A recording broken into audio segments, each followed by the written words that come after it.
नमस्कार दोस्तों, स्वागत है आप सभी का एक बार फिर से आपके अपने YouTube चैनल टेक्निकल जॉब ज्ञान में।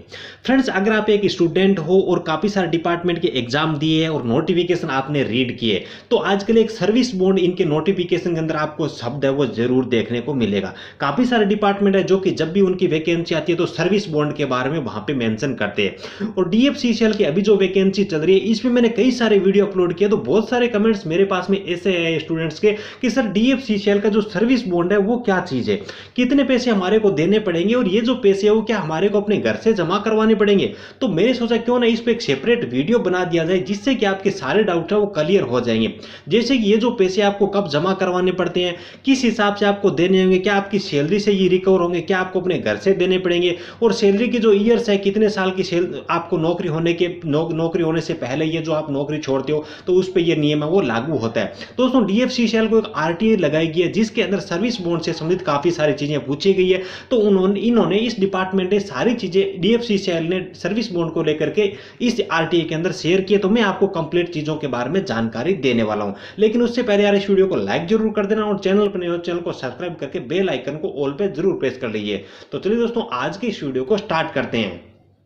फ्रेंड्स, स्क्रीन पे आप देख पा रहे होंगे ये एक RTA है। एक दोस्तों बंदा था जिसका नाम था रोहित प्रासार, ठीक है। ये DFCCL के अंदर एजुकेटिव सिविल की पोस्ट पर नौकरी कर रहे थे, उसके बाद में इस नौकरी को छोड़ दी। उसके बाद में एक दूसरा बंदा था विकास सिंघल, ठीक है। इन्होंने एक RTA दायर की DFCCL के अंदर और इन्होंने काफी सारी चीजें वो रोहित प्रासार से संबंधित डिपार्टमेंट से पूछी है। ये जो RTA थी दोस्तों 6/6/2018 को लगाई गई थी। तो इसके अंदर आपको कंप्लीट जानकारी मिलेगी। चाहे आप DFCCL का एग्जाम नहीं भी दे रहे हो तो सर्विस बॉन्ड के बारे में आपको जानना बहुत जरूरी है, ठीक है। तो इसके बारे में इन्होंने काफी सारे सवाल है जो पूछे, उनके बारे में आपको बताता हूं। देखिए यहाँ पे कुछ सवाल है जो इन्होंने कर रखे हैं दोस्तों। जो इन्होंने यहाँ पे नंबर 1 पे जो चीज पूछी है कि रोहित प्रासार एजुकेटिव सिविल, ठीक है, नोएडा के है, जो कि स्टिल DFCCL के अंदर वर्क कर रहे हैं नहीं कर रहे, यानी कि जो रोहित प्रासार है वो DFCCL के अंदर प्रेजेंट के अंदर नौकरी कर रहे हैं नहीं कर रहे हैं। अगर कर रहे हैं तो इनके मार्च महीने की जो सैलरी स्लिप है इसकी कॉपी आपको इसको प्रोवाइड करना है। तो इसके बारे में इन्होंने लिखा है कि रोहित प्रासार है वो अभी प्रेजेंट टाइम के अंदर नौकरी नहीं कर रहे और मार्च की सैलरी इनको नहीं दी गई है। काफी चीजें पूछी गई, लेकिन एक इंपॉर्टेंट चीज यहाँ पे देखिए, नंबर 5 पे इन्होंने बता रखा है भी सर्विस बॉन्ड के क्या नियम है और क्या रोहित प्रासार ने इसके जो पैसे है वो जमा करवाए क्या। 6 लाख, 8 लाख और 10 लाख का जो नियम है 5 साल का, तो वो क्या नियम है, इस नियम की भी हमारे को एक कॉपी प्रोवाइड करे। तो इन्होंने मेंशन कर रखा है भी रोहित प्रासार ने यहाँ पे कोई भी पैसा जमा नहीं करवाया और जो कॉपी है नियमों की वो मैं आपको इसके साथ में संलग्न कर रहा हूं, ऐसा इन्होंने लिखा है। तो कौन सा नियम है, चलिए इसके बारे में जान लेते हैं। तो फ्रेंड्स, रूल नंबर 4 के बारे में इन्होंने बता रखा है भी परमानेंट और immediate absorption policy HR manual. तो इसके अंदर देखिए इन्होंने क्या चीज मेंशन कर रखी है, the candidates joining DFCCL on permanent और इमीडिएट एब्जॉर्प्शन बेसिस ऑन और आफ्टर 1/4/2013, यानी कि ये जो नियम है सर्विस बॉन्ड वाला 1/4/2013 के बाद में जो ज्वाइन करता है उसी पे लागू हो रहा है दोस्तों, ठीक है। सर्विस एग्रीमेंट कम बॉन्ड है वो लगेगा। उसके अंदर इन्होंने बता रखा है भी for a minimum period of 5 years, यानी कि 5 साल से पहले कोई नौकरी छोड़ता है DFCCL की तब उसको सर्विस बॉन्ड देना होता है। आगे इन्होंने क्या चीज लिखी है देखिए, from the date of joining falling which such candidates would have to immediate DFCCL for an amount equivalent to 1 year of current salary, यानी कि इसकी जो करंट सैलरी है उसका 1 साल की कितनी सैलरी बनती है उसके हिसाब से उनको जमा करवाना होता है, यानी कि 1 साल की जो सैलरी है उसको जमा करवानी पड़ेगी। और उसके बाद इन्होंने एक मिनिमम यहाँ पे क्राइटेरिया भी बताया। मान लीजिए कि किसी का जो 3 लाख रुपए ही बन रहा है 1 साल का, लेकिन इन्होंने बताया कि भी मिनिमम सैलरी कितनी जमा करवानी पड़ेगी। तो इसके अंदर उन्होंने बताया कि 10 लाख रुपए AM, AGM, GM और DGM, ये जो पोस्ट है 5 साल से पहले नौकरी छोड़ते हैं तो 1 साल की सैलरी या फिर मिनिमम 10 लाख रुपए वो इनको जमा करवानी पड़ेंगे।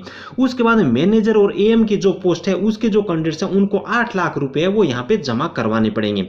उसके बाद में AM है और मैनेजर है, इससे नीचे की जितनी भी पोस्ट है उन स्टूडेंट्स को यहाँ पे 6 लाख रुपए का एक यहाँ पे बॉन्ड रहता है। नीचे की मान लीजिए AM से नीचे वो आपकी एजुकेटिव की, जूनियर एजुकेटिव की, MTS की, चौकीदार की, ठीक है, सब है वो AM से नीचे आती है। तो 6 लाख रुपए का बॉन्ड यहाँ पे रहता है।